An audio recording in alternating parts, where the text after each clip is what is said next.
We sold our boarding houses last year because time has become such a precious resource for us. So the goal is, how can we make our income streams more and more passive over time?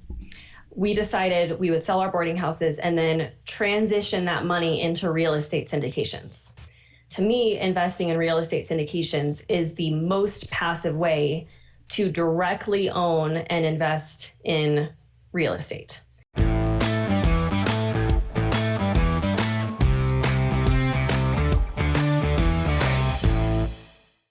Welcome to the Real Estate and Financial Independence Podcast. I'm your host, Chad Carson. You can also call me Coach, and this is a show all about helping you get out of the financial grind so you can do more of what matters. Thank you for being here for another episode. The title of today's episode is Retiring in 2 Years with Aggressive Cash Flow Investing. This is an interview with Rachel Richards, and I think you're going to really enjoy this episode, particularly if, like me, you like creating cash flow income streams. Real estate is obviously one form of that. And we talk about Rachel's story of how she used real estate and some other income streams to, in her 20s, get to the point where she had $10,000 per month coming in and work was optional. Obviously, she's working on her passive income streams and getting those rolling, but not having to go to a job anymore and being able to do that a lot sooner than you think. So we dig into her story and what techniques she used, and including real estate and a niche that you might not have heard of that produces a lot of cash flow and allowed her to kind of break free and scale pretty quickly. But then we also talk about other income streams. I've been interested in sharing a little bit more than just the real estate side of things. And we talk about publishing some with her books that she's published in the online world of generating income, in case that's interesting for you, if you have some kind of knowledge or some kind of expertise. And yes, all of you do have some knowledge and expertise that's either lying latent and you haven't tapped into that, or you're waiting to learn and share that with somebody. And so we talk about that as well, and just the general strategy of living off your income. And we both have kind of a different take than a lot of people you might hear in the real estate world about cash flow versus growth. And so we talk about that and a lot more inside this interview. Now, before we get to the interview, it's time for my weekly behind the scenes segment, where I share a short snippet of what's going on with me and my real estate investing, finances, or business behind the scenes. And this week, I want to talk to you about a topic that I have struggled with in the past and hopefully learned a little bit about, and it's called communicating expectations. This topic came up for me recently when I had a quarterly meeting with my property manager. And the meeting had a couple of reasons. I was getting some updates on what was going on with leasing and with some of the other projects. There's some remodeling and repairs. They showed me some things that need to be done to some of our properties. All of that was great. So it was just kind of a check-in meeting. But the other idea, something I have not done as well in the past, both with employees or people on my inner team, with my property managers, or even just other business partners and people that I worked with, is communicating very clearly what my expectations were. And this is something that happens in your personal life as well, right? Where if you don't let people know what you expect, we often get disappointed or frustrated when they don't meet your expectations. And yet I haven't communicated it. So I made a point to make a list of things that I expected from my property manager. Some of these were pretty self-explanatory. They were things that were already in the property management agreement. For example, in my specific case, if a repair comes in that's less than $300 that are thereabouts, I give them authorization to go ahead and handle it and just do it themselves. If it's more than that, I want them to text me or contact me. So that's an example of an expectation that was in my property management agreement. But there's also other things that we communicate about that I just went down the list. And it was good to have that conversation. Sometimes it spurred other conversations about other things. For example, my tenant screening criteria, I let them know, here's what I expect, when we screen tenants. But then they brought up some other things that might be nuances that I didn't think about. What happens if it's a student and they have this situation where they have a scholarship? And so we had conversations that led to some other details. And it was just basically getting on the same page and communicating what our mutual expectations are. And I found that if you can do that, if you can air that out, you are much more productive in a business sense, and you avoid a lot of the conflicts that could happen because you're sitting on those expectations and not letting them know that. So just an encouragement. That's what's going on behind the scenes this week with me. I had a meeting with a property manager to do that specifically, and I just made a list. It took me about 30 minutes to make that list and shared that with them. It spurred a conversation. You can do the same thing though in your work world. You can do it in your personal life, having that conversation with your kids or with a spouse or a partner, but also with any business partners, with vendors that you're working with. I've had this trouble a lot with contractors. Sometimes when you're new to a project or a remodel project, you just got to let them know, here's what I expect. I expect you to clean up the property, expect you to pull the permits, all of those types of things. Have that communication of expectations, conversations in any situation, especially when you're starting with someone new. So if you like these behind the scenes segments each week, I want to invite you to stay in touch with me beyond the podcast by checking out one of my online courses that I offer. Online courses are a way to interact with me and let me help you with your real estate investing. Some courses are available anytime, and others, like my premier course, Real Estate Deal School, is only open a couple times a year. It's more of a boot camp style course where you and other students go through live with me as I help you step by step to purchase your next investment property. You can get details on all of my courses at coachcarson.com/courses. Now let's get started with today's interview. Hey, Rachel, welcome to the podcast. Hey, Chad. Thanks for having me. Yeah, I'm so excited to talk to you, and lots of topics I want to go into really around the theme of passive income. I just love that topic. I know that's something you're an expert on and have written a book on, which I'll link to in the show notes. But I thought it'd be, for those people who don't know you, maybe to go and talk a little bit about your story, which has a really awesome headline, at least one part of it saying, I retired in 2 years at the age of 27, which I know has been a lot of articles written on. But I was curious if you could kind of take us back to that point when you started your professional life and how you got into this idea of trying to build income streams, and particularly with real estate and some of the other ones. Yeah, absolutely. I started as a financial advisor after I graduated from college. And when people hear my story, how I scaled from 0 to 38 doors in 2 years, I get a lot of assumptions and questions. So I'll get those out of the way. I'm not a trust fund baby, and I never made six figures from a job or career. So when I became a financial advisor, I was making $36,000. I was really frugal. I saved half of my income. I had read Rich Dad, Poor Dad in high school. So I always wanted to invest in real estate. In 2017, when I was 24 years old, I purchased my first duplex with my husband. So that was our first rental property. And later that year, I self-published my first book, Money Honey. So we had these two passive income streams, rental income and royalty income. And we focused on growing those as much as we possibly could over the next couple of years. So fast forward to 2019, we had grown our passive income streams to $10,000 a month. And I quit my job, became financially independent. I think at this point it's over 20 grand a month now, but that's kind of the high level story of how I got from point A to point B. Yeah, so cool. And a couple of things I want to dig into on that. Just reading the Rich Dad, Poor Dad in high school, I think it's just like it's a rite of passage. You did a little bit earlier, but yeah, it gets so many people curious about the whole subject and understanding assets. So I'm sure a lot of people listening have read that book too. What got you interested? I'm just curious, before you got into real estate, the financial planning profession, was that something just because you were interested in money, because you were kind of thinking that way, you thought that might be a good avenue? I mean, I'm just curious how that happened. It was a couple things. I majored in financial economics in college, and I had this passion for learning about investing in the stock market. And then all my friends and family came to me for financial advice. And I was like, I really want to help people do this. I want to help people learn about this because I saw there was a need. We weren't taught this in school, and I wanted to help people figure out how to do that. And the second thing is I sold Cutco cutlery to pay my way through school, and I graduated without debt. Have you heard of Cutco knives by any chance? Yeah, definitely. Okay. Yes. Right. We've bought some in our family from college students for sure. Perfect. Yeah. So I had this passion for helping people invest, and I had the sales background. So I figured it would be the perfect job. The thing was, although I could be good at sales, I'm an introvert, so it was very mentally draining for me. And ultimately, cold calling and prospecting is not the career that I wanted to have. So, but the passion for helping people with money management was always there. I just had to figure out a different way to do it.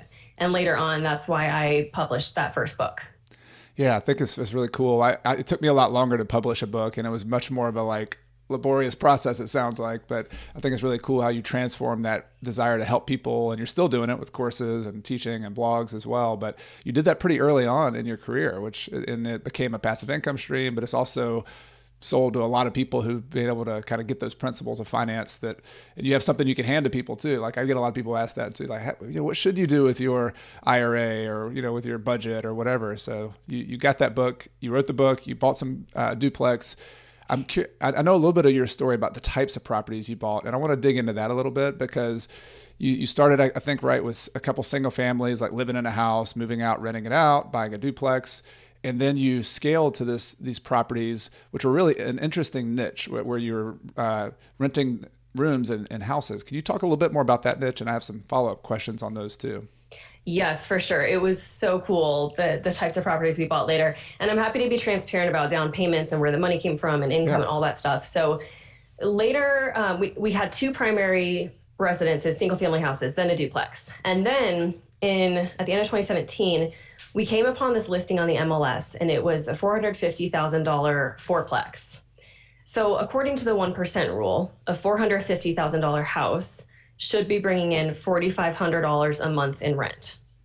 So I looked at this listing and it said it was bringing in $7,600 a month in rent. And I was like, what? That must be a typo. There's no way. Called the list agent. Sure enough, it was legit. So he was like, you need to come over and see this. It's very unique.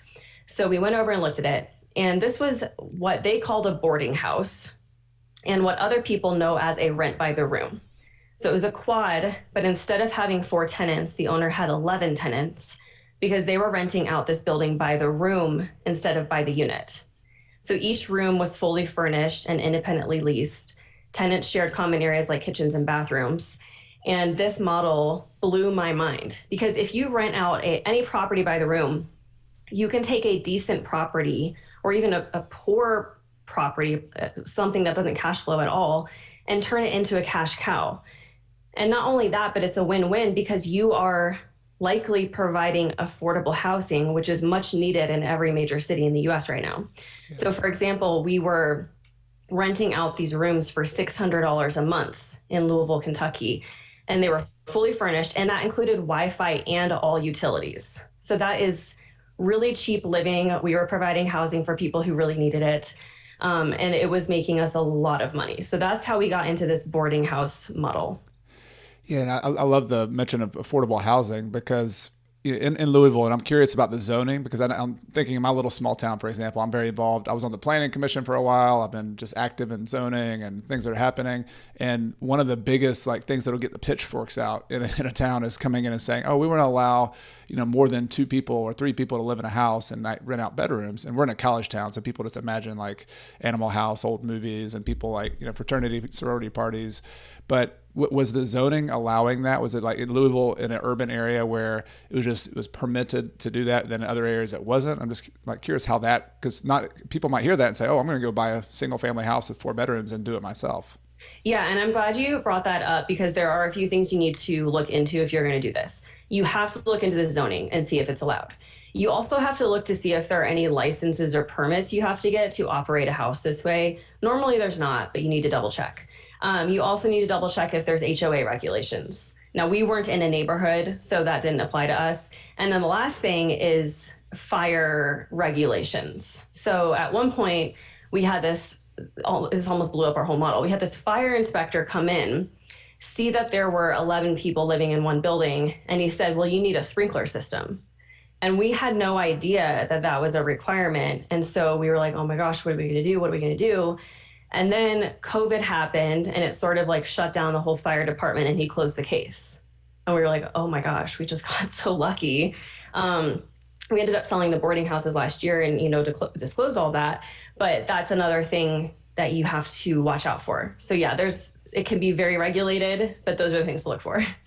Yeah, I totally agree. This is such an interesting, helpful, win-win business model that isn't allowed enough. I wish it were, and maybe that's an uphill battle to try to get cities to allow this. But especially in urban areas, seems like it's a lot of the areas that are not the brand new HOAs. They're more traditional neighborhoods that were built in the older periods of time where people were walking, and it was reasonable. Like in the Great Depression, if you didn't have a house, you would have to have a rooming house with somebody, and there weren't a lot of big hotels in every town. So I think it's just if people can do it, it's such a cool niche to look into because it was the thing that allowed you to build up in 2-year period, get several of those, have a lot of cash flow. And I'm sure maybe you could talk a little bit about the operations of them that is maybe, yes, you're having to spend some time on it, but then now you're not having to spend time on a job. I mean, what a great trade-off to have this income stream coming in a quick period of time. And now you're free from having to go to a day job.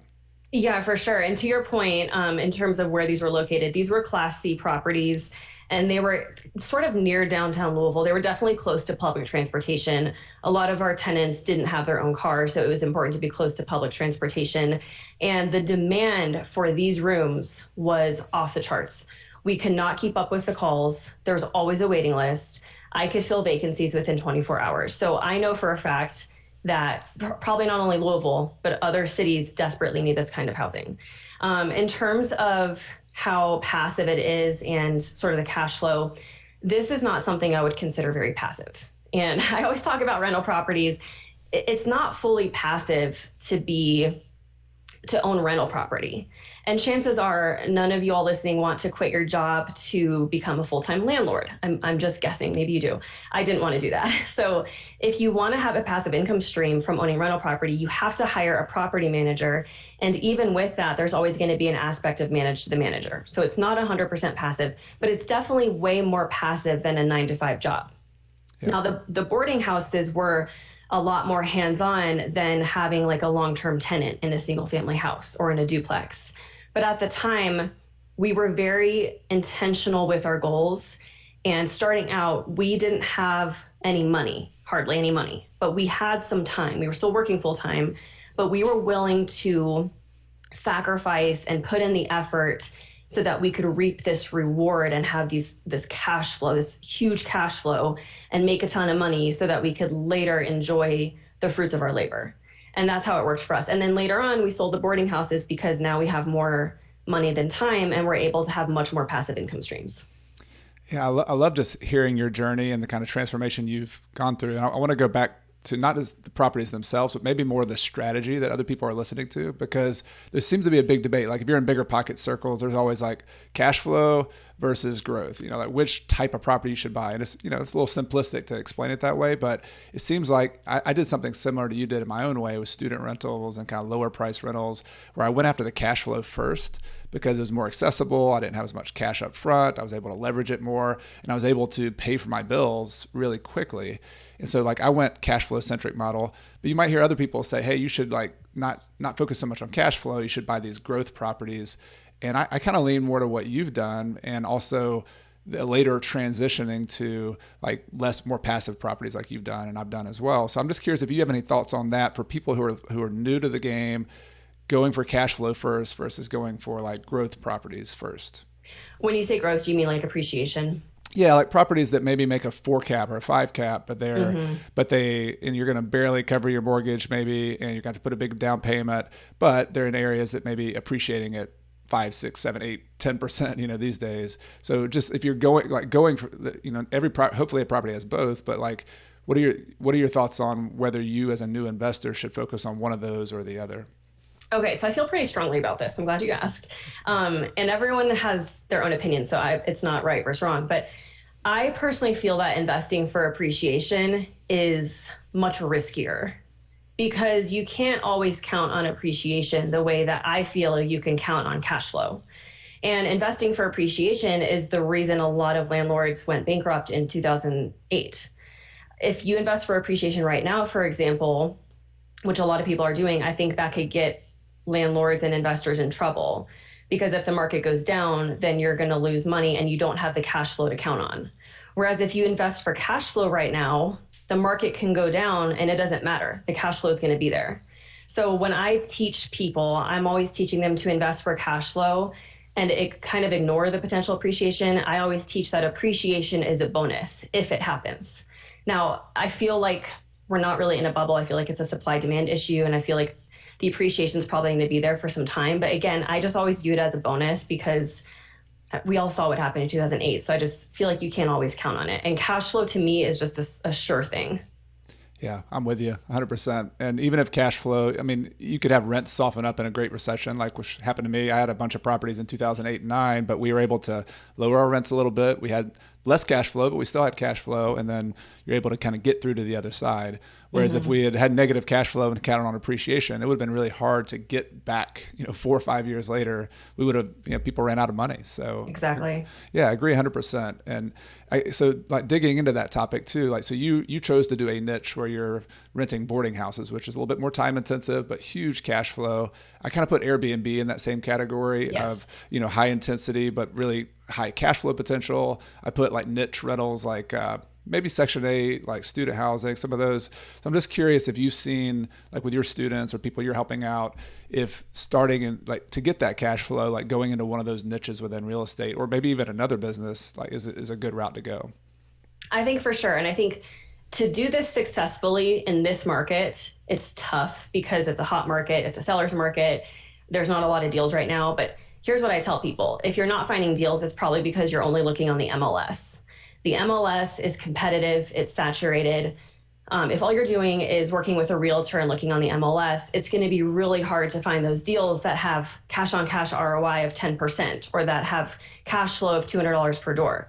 Trust me, those deals are out there, but you have to look off market for them. You have to do things like putting up bandit signs and driving for dollars and probate leads. And there's tons of other strategies I could name, but you have to be really creative and you have to be willing to do what others are not if you want to find those really good deals. So that's one thing. Another thing is being willing to invest out of state. So if you're in a expensive market like Denver, where I am, or California, or Washington, D.C., be willing to invest out of state. And in particular, look at places like the Midwest, Kentucky, Indiana, Ohio, Tennessee. There's a lot of other states I can name, but those are the more affordable cash flowing states. So look at those states specifically. And if money is your obstacle, there are ways around that. You can house hack, you can wholesale, you can do the Burr method, you can find a silent partner, you could look into seller financing. So the more I learn, the more I'm like, wait, there's no excuse for not getting started because there's like 20 strategies for overcoming any obstacle. So just don't let yourself get discouraged. I say that's easier said than done. I got discouraged and I wanted to quit 20 times. But just know that there's a solution and you can absolutely do it if you set your mind to it. Yeah, love it. It's more of a question of how can I do it? And you listen to podcasts like this looking for examples of how people have done it. Then you go do it yourself, right? Yes. Yeah. Yeah. And definitely agree on the location changes and also looking at financing options. I mean, when I first started, and I'd be curious for you to talk some about how you saved up some cash. But for me, like I got out of college, I had like $1,000 and I had to use a lot of partners, private money, seller financing, lease options, a lot of creative financing options, whatever I could figure out because I just had to. And so that's like sometimes necessity breeds, creativity. If you force yourself into it and say, all right, I'm going to do this, but I got to figure out a way to finance it, or I got to figure out a way to cash flow it. Then you start looking for these little opportunities like the boarding houses or some other niche. So I really love how your story shows that, hey, you don't have to have all the resources. You just got to jump in there and make it happen. Yeah, exactly. All right, cool. So I want to so we've talked some about the real estate part of it. You wrote a book about aggressive retirement using income streams. Real estate's one we're all familiar with. We're both fans of real estate. But I was hoping you could talk a little bit about just the general idea of building up income streams that you can live off of. Because I think most people listening to this, or this is a podcast about financial independence, want to have that happen. Sometimes they're not sure how it's going to happen. But could you talk about, you feel pretty strongly, and I love your advice about the idea of going after saving up a big, huge chunk of cash versus building up income streams as the path to actually set yourself free from a job. Absolutely. It's one of my favorite topics. I love passive income. So here's what I started to realize a few years ago when I was writing that book, is that the way that we've saved for retirement has worked really well in the past, but times have changed. So what we did in the past is we've all been taught to work our 9-to-5 job for 40 years and invest in mutual funds and save up this big nest egg. And then when we retire, we live off of the nest egg for the rest of our lives. Okay, that's called the nest egg theory. That's what I call the nest egg theory. And that worked really well in the past. The problem is times have changed and the way we've approached retirement has not. And it doesn't really work that well anymore. So I like to think about passive income instead for a few reasons. A, because the Social Security Trust Fund is projected to be fully depleted by 2035. Pensions are a thing of the past. The cost of college has ballooned, placing an enormous burden on our generation. So there's all these factors sort of working against us that are not going to help us if we pursue the nest egg theory. And the most alarming statistic that I've seen studies done on recently is that millennials will need to accumulate at least $2 million by age 65 in order to retire. Now, I don't know about you, but I don't know like many multimillionaires. I mean, that number, $2 million, sounds very overwhelming, very daunting to me. I don't know how that's going to be possible for many people. So when I started learning about passive income, it sort of clicked. To me, passive income is defined as money that you can earn with little to no ongoing effort. So money earned with little to no ongoing effort. Some passive income streams are fully passive. So when you invest in the stock market and you earn dividend income, that's 100% passive. You don't have to do anything. The problem with that is normally you have to have like $1 million invested to generate any kind of meaningful revenue. The other kinds of passive income streams I talk about, though, they typically require a couple hours a week or a few hours a month to maintain. Some people will say that's not passive, but I think it's passive, and certainly much more passive than a 40-hour-a-week job. So the epiphany I had is that once your passive income exceeds your living expenses, you're retired, you're financially independent. And I thought to myself, it sure sounds easier to create $5,000 or $6,000 or $8,000 a month in passive income than it does to try to save up $2 million. So that's what I started doing in 2017, was creating passive income streams. I wanted to get to 10K a month because that gave me plenty of buffer room. And I was able to do that by age 27. And that's how I was able to retire myself. Love it. Yeah, I love the philosophy too. I wrote the book I wrote, Retire Early with Real Estate, had a little bit of both. It had, the difficulty of accumulating that big, huge nest egg, which over the long run, it's going to take a while. And even if you're a good saver, it's going to take a long time to do that. Whereas if you build business income streams, is what I called it, like you can then get there pretty quickly. I mean, it's just your creativity and your ingenuity. And so you've already talked some about, I would love to go into some of the different ones that you've used, Rachel. Just like you've obviously talked about real estate investing and rental properties, and I think people are pretty familiar with that. But there's some other ones you could talk about that have been helpful for you, especially early in your journey? Absolutely.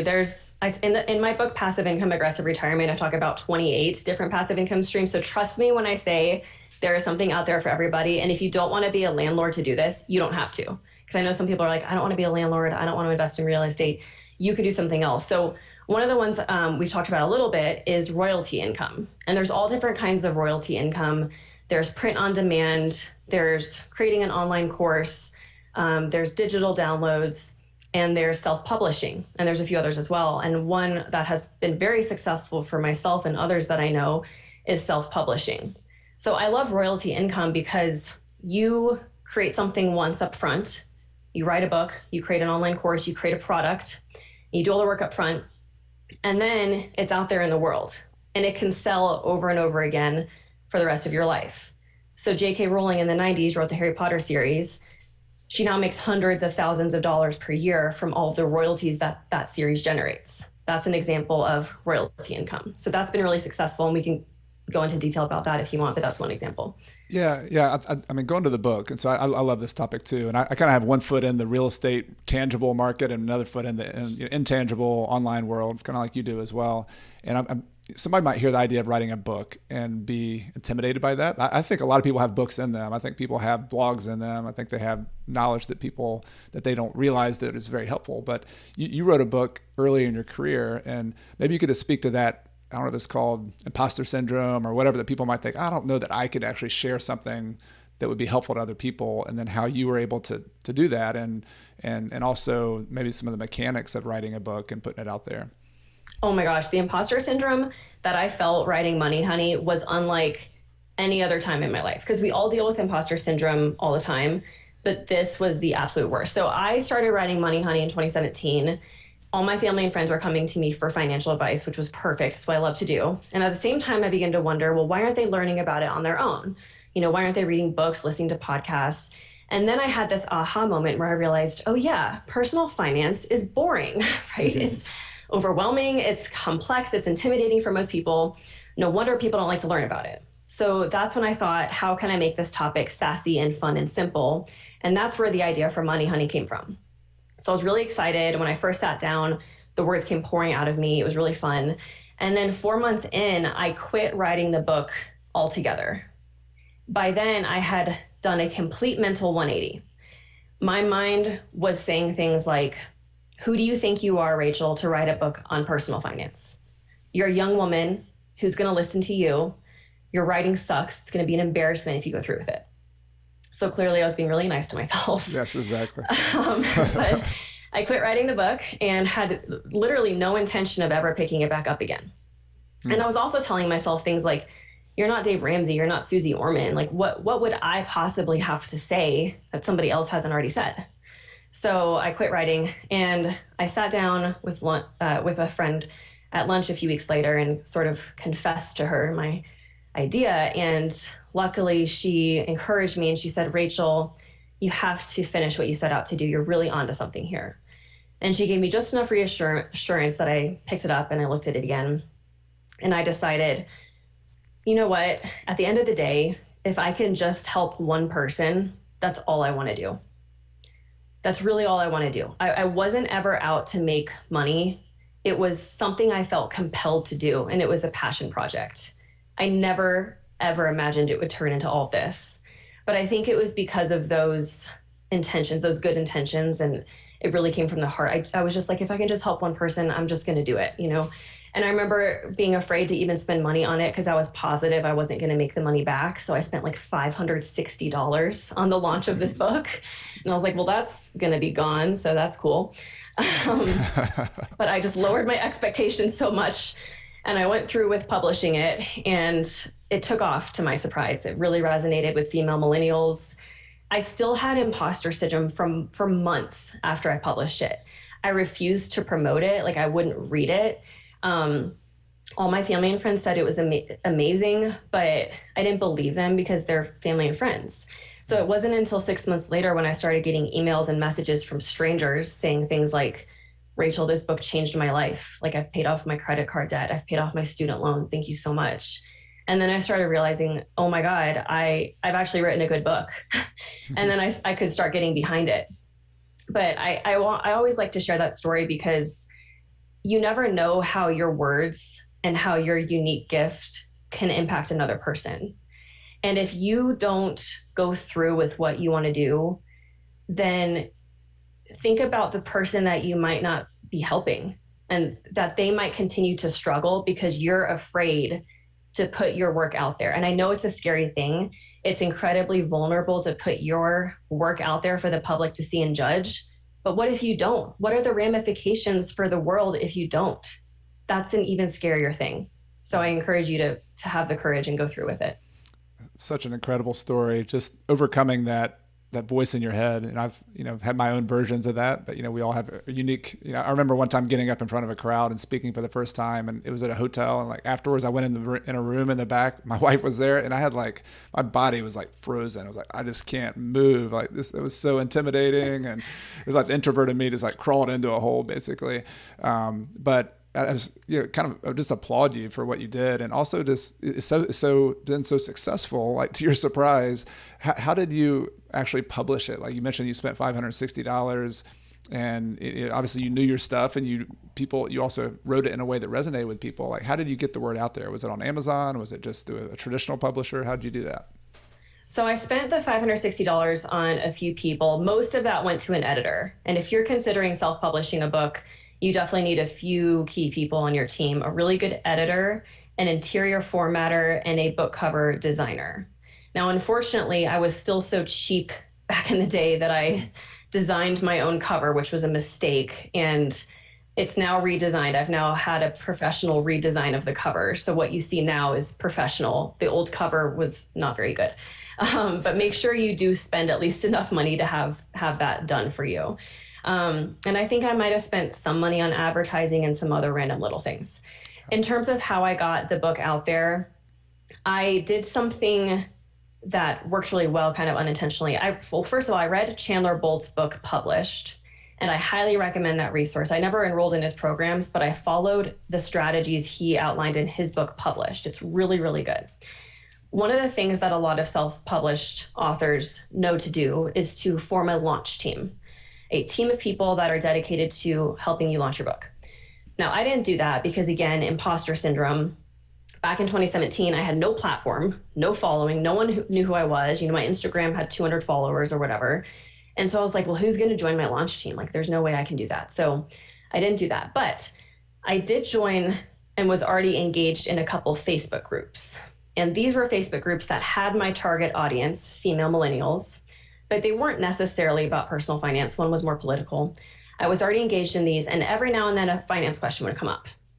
I would come on and I would say, hey, I'm Rachel. I'm a former financial advisor. Here's what I think. And I would type out this long, helpful response. I did this enough times that people began to appreciate all the value I was providing. And so they would start to tag me anytime a finance question would come up. And they'd be like, oh, you need to ask Rachel, or hey, Rachel's your girl. So after a few months of this, I became this sort of guru in these big Facebook groups and became the go-to finance person. So when I came up with the book idea, I went to these groups and I said, hey, you guys, I'm thinking of doing this. What do you all think? And all of these, some of these groups had 12,000 people. All these women were like, oh my gosh, Rachel, you have to write this book. You make finance so easy to understand, like blah, blah, blah. So it was kind of like I had a launch team without having a launch team. And I went to these groups for advice on my title, for input on the cover. And they were so emotionally invested in the launch of my book. By the time it came out, they were willing to buy it, promote it, share it, review it. And that was a really big contributor to the success of the launch of Money Honey. Incredible. That's so cool. So so going back to the passive income part of it, so the book has been selling for years, and just for people who are curious about this, but I want to also talk about some of these other income streams you have. What's the potential for that? I mean, yours has done well, but how much money can you make on a book, for example? Yeah, good question. The first month I published, I made $600. So I immediately broke even. I was astounded.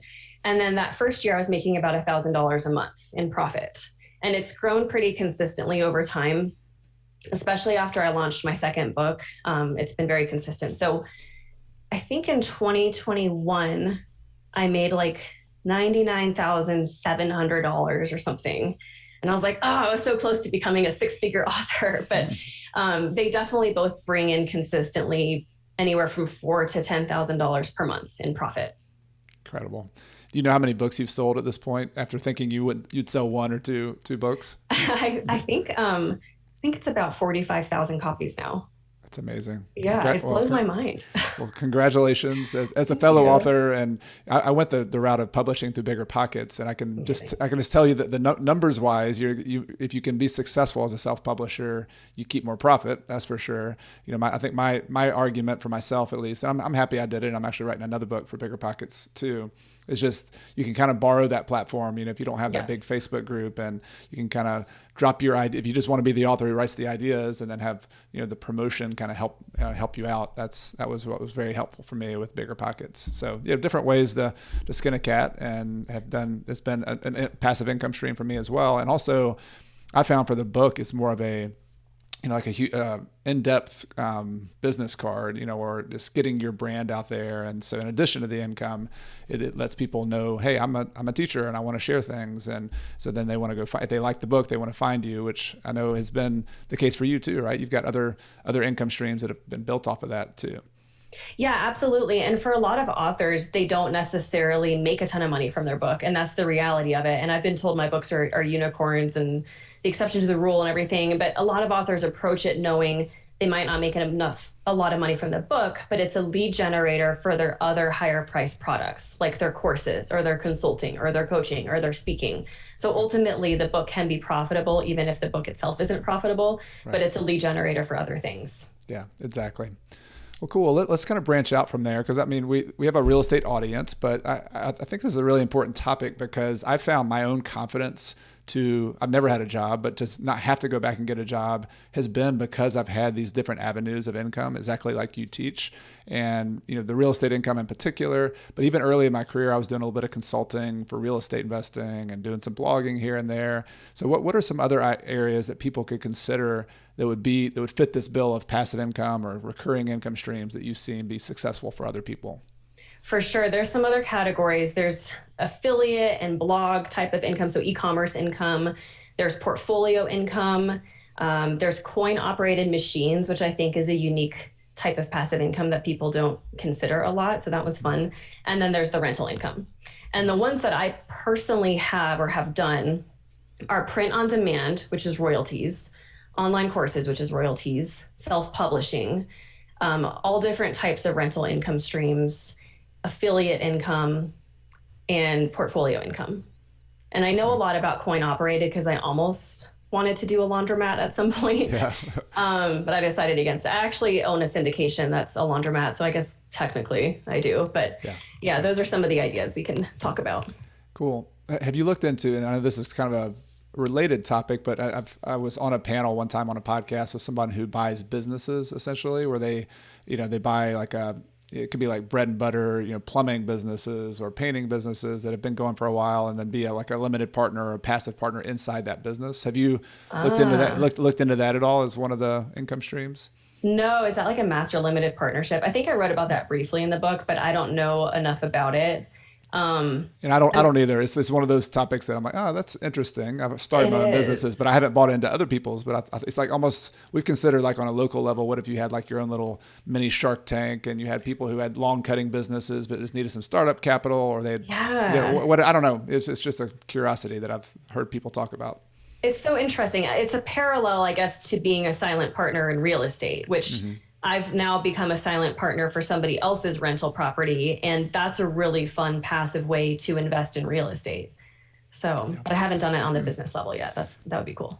Yeah, and that's more what I've done too. So like my multiple income streams, I feel like I don't know if I heard this from Warren Buffett or some other people who they would always buy bolt-on businesses, or they would build bolt-on businesses where like you have this core competency, which for me is real estate investing. And I was out there buying properties and wholesaling and flipping. And then my evolution was to start buying short-term rental properties, and then eventually started buying long-term rental properties and hiring a property management manager to do everything. But like our add-on bolt-on businesses have been like hard money lending or passive money lending, or doing like buying a property and then owner financing it and just creating a note that way, Yeah. in order to get passive income stream. So it wasn't exactly a rental property, but they've all been kind of within the real estate business. But I haven't, the total venture out for me was the online business world. And even that, I'm kind of curious. I know people who buy other blogs, and they, partner with other people and own a share of somebody else's blog or somebody else's book or something. So there's tons and tons of whatever your interest is. There's ways to like apply these principles you teach in your book and like be creative with them and Mhm. find other ways to apply them too. Well, if you ever want to become a shark with me and we can have our own Shark Tank, let me know because that sounds Yeah, fun. yeah, that does sound fun. All right, we'll have to do that and go to Spain, right? The south of Spain, and Yes, make a trip out of it so we can write the trip off.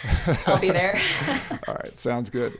Cool. So I want to go back. So we've talked about some of the different income streams, rental income. We talked about, your particular example with book publishing and syndications. Both of our online businesses are examples of the e-commerce type thing where you can have affiliate income, you can write articles and do podcasts and sell advertising.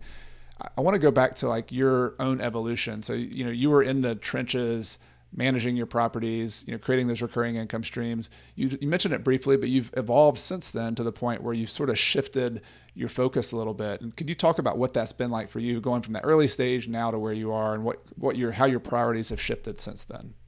Yes, absolutely. So, with real estate investing for my husband and I, it was always a means to an end. We stopped acquiring properties actively in 2018. And I remember, people at that point were like, well, why aren't you acquiring properties? Why aren't you building this massive empire? You could have 200 doors, you could have 300 doors by now. And I was always like, well, that wasn't ever the goal. We love real estate investing and we're passionate about it, but we're passionate about what it can do for us otherwise. I never wanted to have this huge empire. We had this goal to get to $10,000 a month in profit from our rentals. And that was our FI number. That was like our fat fire number. And we could both become financially independent and not have to worry about our jobs anymore. So once we did that, we stopped acquiring real estate. And I do think it's important to know when enough is enough, because you can always push the goal further and get caught up in, oh, wait, 10K a month is not enough. 15K a month is not enough. 20K a month is not enough. But at some point, enough is enough. And you can take your foot off the gas and relax and enjoy what you've built. I'm telling myself this because I need to hear it still. Me too. So, I yeah. need to hear that too. Yeah, let's absorb that. Um, so I am proud of us that we stopped acquiring at that point. But real estate investing is something we're still heavily doing. And at this point, it's just that our strategy has changed. So we sold our boarding houses last year because time has become such a precious resource for us. We worked our butts off for several years, and we're now lucky to be in a spot where we have a lot of money accumulated, and we're now trying to figure out ways where we can free up our time. So the goal is, how can we make our income streams more and more passive over time? We decided we would sell our boarding houses and then transition that money into real estate syndications. To me, investing in real estate syndications is the most passive way to directly own and invest in real estate. So that's what we're doing now. We've invested in 8 so far as a limited partner, as an investor. And it's so great once you invest the money, and I can kind of give an overview of what they are, but you just sit back and you collect checks, and it's the best thing ever. So Yeah. Well, I've actually not done any syndications, but I'm similarly kind of headed that direction, at least for part of our portfolio. And if you would, I've had a couple episodes on it, but for people who've never heard of syndications, could you just explain what that means and what your role is and what the other roles of the other people involved are? For sure. So let's say an investor is going to look at a $10 million apartment complex, and she can't afford it on her own. So she can form something called a syndication, which allows her to raise money from other investors, people like you and me. So when we invest in this syndication, we aren't just lending our money to her. We are actually investing as equity owners. So we own a small piece of this apartment complex. That means we are entitled to a share of the profits and a share of the cash flow. So normally with a syndication, when you invest in one, you're investing $25,000, $50,000, $75,000. You have to do all of your due diligence up front, analyze the investment, interview the syndicator, the person that's forming this whole thing and managing it. But once you do that, you are like a silent partner. You don't have to do anything. You send your money in, then you sit back and you just collect your quarterly distributions, and that's it. So you get this cash flow distribution, and then if they refinance or sell the syndication after 5 years or whatever the period is, you can be entitled to a share of the profits as well. So high level, that is how it works. Great. Yeah. So you're essentially doing the same thing all of us have done, owning directly, but it's usually on a bigger scale, and you're the partner, you're the person who's putting up the money, not the person operating the property, managing it. And another cool feature of that I just thought about too is that it's when we go borrow money on a property, like we're personally guaranteeing that loan as well. So we're the one, like when you bought your duplex or when I bought my first house hacks, we put our name on there, and if we don't pay it back, then they can come after anything else that we own. Whereas I'm assuming most of the time those syndications, you could lose all your equity if things go badly, but you're not. That's it, right? You're not personally guaranteeing the loan in addition to that. Exactly. That's a big benefit. And another big benefit is that you still get all the tax benefits of owning real estate. So you get the depreciation, you get the same K-1 tax form that you would get if you own rental property yourself. And most of the times with these syndications, they have a lot of depreciation up front because they do cost segregation. So when you invest in one, you're normally getting a really big tax benefit the year that you invest, which is very helpful to me, having sold the boarding houses last year. Yeah. Yeah. Interesting. So a couple of questions, follow-up questions. One, you sold the boarding houses and we talked about taxes. Were those something you would just sold outright and then just paid taxes on, or were you able to do a 1031 or some other kind of trade to get into your syndications after that? Okay. So great question. I sold them outright and intentionally decided not to do a 1031, which I hear the gasps of the investors around the world. I know. I think there's like always this assumption that people are going to do a 1031 when they sell real estate. And once I researched and talked to attorneys and CPAs, I just realized it doesn't always make sense. 1031s are very restrictive. And first of all, it was never our goal to continue to acquire rental properties. So if you do a 1031, you have to have a replacement property and keep acquiring another property. That's not what we wanted to do. The second thing is there's timelines. You have to have a replacement property identified within 45 days of closing, and then you have to close on it within 180 days of closing. And with the market the way it was last year, I did not want to feel pressured to find a really good investment property and then end up settling for something just to avoid this tax thing, and then end up buying something that actually wasn't a really good investment property. So there was that. And then the other thing is that at the end of the day, owing taxes means you made a lot of money. So I was just at peace with the fact that I was okay to pay taxes. A 1031 exchange, it doesn't eliminate taxes. It defers taxes.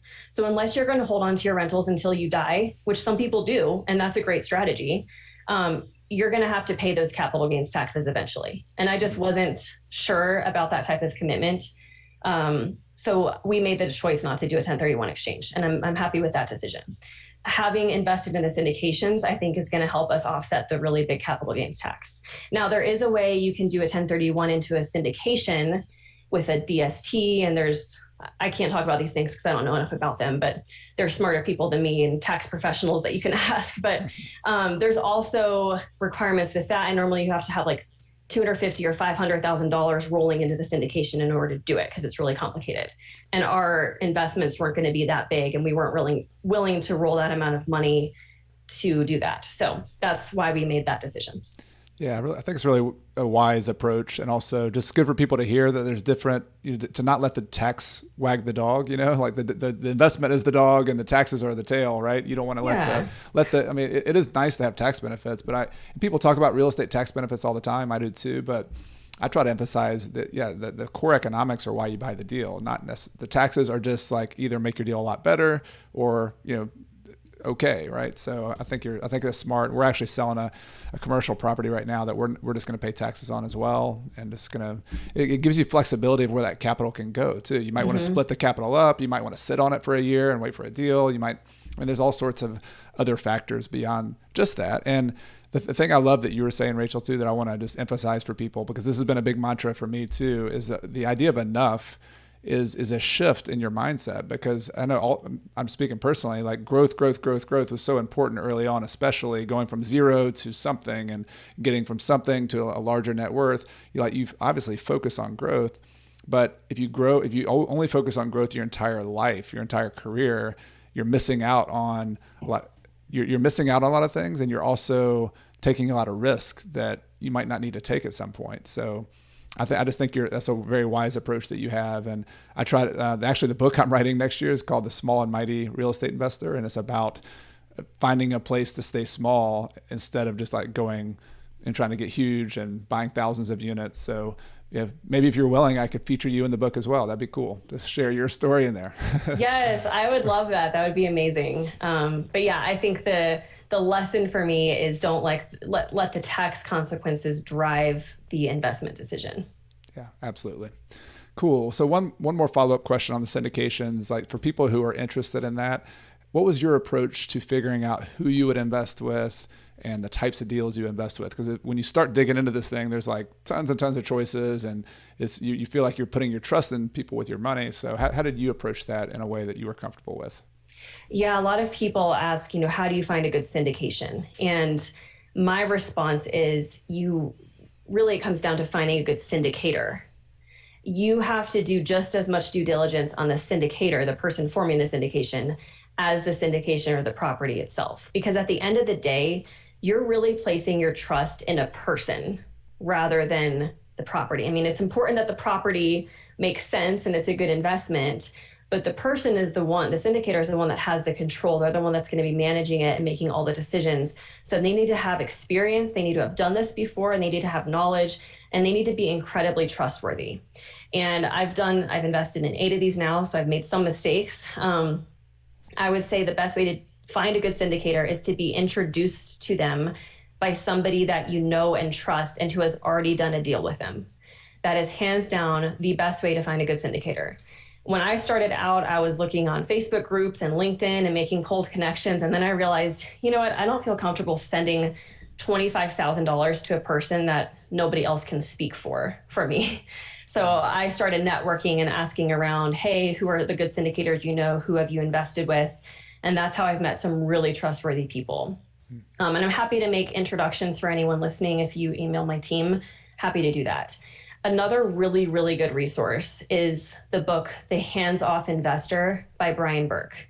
If you read that book, you don't even need to do anything else, because that will teach you everything you need to know about finding a good syndicator and finding a good syndication. So I highly recommend that.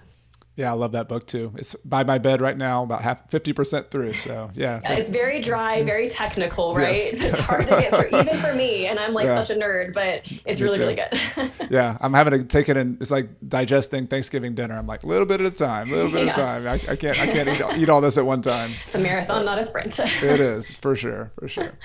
Well, so Rachel, this has been awesome. So much great information. I know people are going to want to dig into more as well with everything you got going on. So I want to wrap it up with one question and then also just give you a chance to let people know where to hang out with you. My final question, this is a show about financial independence, and people listening are going to be on all sorts of different parts of the spectrum of, very beginner all the way to, getting ready to achieve financial independence. But I was hoping you could just give a final tip, particularly for those people in the grind of like just getting it done and in the, not able to see the peak of the mountain yet. Any tips or maybe advice that could give them some hope and some optimism kind of moving forward? Yes, absolutely. My advice is for anyone listening who might be a type A person like I am, a perfectionist, a control freak. I definitely held myself back for a while because I was so afraid of making mistakes. So I defaulted to sort of over preparation. I read so many books. I learned everything I could. I listened to all the podcasts, all the websites. And then it was just hard for me to take that first step and to actually implement the knowledge. They say knowledge is power, but I disagree with that. Knowledge is only power if you do something with that knowledge. You have to take action at some point. And I was so afraid of making a mistake, a mistake that would cost me time, a mistake that would cost me money, that I held myself back for longer than I had to. So I would just encourage you to accept the fact that you're going to make mistakes. You will make mistakes and you will lose money at some point. You might lose a few $100. You might lose a few $1,000s. It happens to every real estate investor, every single person I know. No matter how many programs you sign up for or courses you take or how much you learn, it's going to happen to you because you always just don't know what you don't know. So I encourage you to take that first step. And there's this Zig Ziglar quote that I love. And he said, "You don't have to be great to start, but you have to start to be great." Zig Ziglar is so quotable. I could just read his quotes all day long. That's such good advice, Rachel. Thank you for that. And just want to give you a chance to hand off and let everybody know where you are online and what kind of stuff you have going on. And so, because I know a lot of people want to connect with you as well. Thank you. I appreciate that. So both of my books, Money Honey and Passive Income Aggressive Retirement, are available on Amazon in ebook, audio, and paperback. And you can follow me on Instagram at moneyhoneyrachel. And if anyone wants to download my passive income starter kit, I will give that for free. So you can go to moneyhoneyrachel.com/passive income to download that. Awesome. So I will put links to all of that in the show notes so people can check that out. If they're driving the car or doing something else right now, they can go get that later. This has been a lot of fun, Rachel. Really enjoyed connecting with you, and good luck with everything you have going on, and hope we can connect again soon. Awesome. Thank you for having me. Yep. My pleasure. Bye. Thank you for listening to this episode. I hope you enjoyed it, and I hope you'll join me next week with my Monday episode. I plan to talk about a topic of social entrepreneurship. Now, this is a topic that I've always been interested in, of using the skills of business and entrepreneurship to solve social problems. But it's actually been something I've been implementing more lately and trying to do in my own business, this Coach Carson business as well. A lot of the revenues that are generated here go towards social causes that I think are important. And I want to talk more about that and how that works and how you can maybe make that part of your financial independence journey, both along the way and also once you reach financial independence, how to use those entrepreneurial skills, how to use your money to maybe solve some problem. Local has been my kind of push to solve local problems, but you could try to solve any problem out there using your entrepreneurial skills. So tune in next week. That's what I'm going to talk about. If you like the show, I'd like to invite you to subscribe to my free email newsletter at coachcarson.com/REI toolkit. In addition to weekly updates, articles, and behind-the-scenes tips from me, my email newsletter subscribers get my real estate investing toolkit, which includes a property closing checklist that I actually use when I buy properties, a real estate deal worksheet, a tenant screening criteria checklist, and other spreadsheets and goodies that will help you on your journey to financial independence using real estate. You can get it all for free at coachcarson.com/REI toolkit. I also want to take this time to thank some people behind the scenes who make this podcast possible each and every week. This includes my podcast editor extraordinaire, Michael Wynn, my amazing virtual assistant, Megan Thompson, my wife, Carrie, who helps me behind the scenes and is my partner here at Coach Carson. And of course, thank you to all of you, the listeners of this show who make everything possible. This show exists for you. It exists because of you. And I really appreciate you being here for another episode. Everything I've shared with you in this episode has been for general education purposes. I've not considered your specific situation or risks. Before buying your own investments, be sure to consult a financial, real estate, and/or a legal professional. Until next time, I'm Chad Carson. You can also call me Coach, and this is a show all about helping you get out of the financial grind so you can do more of what matters. See you next time.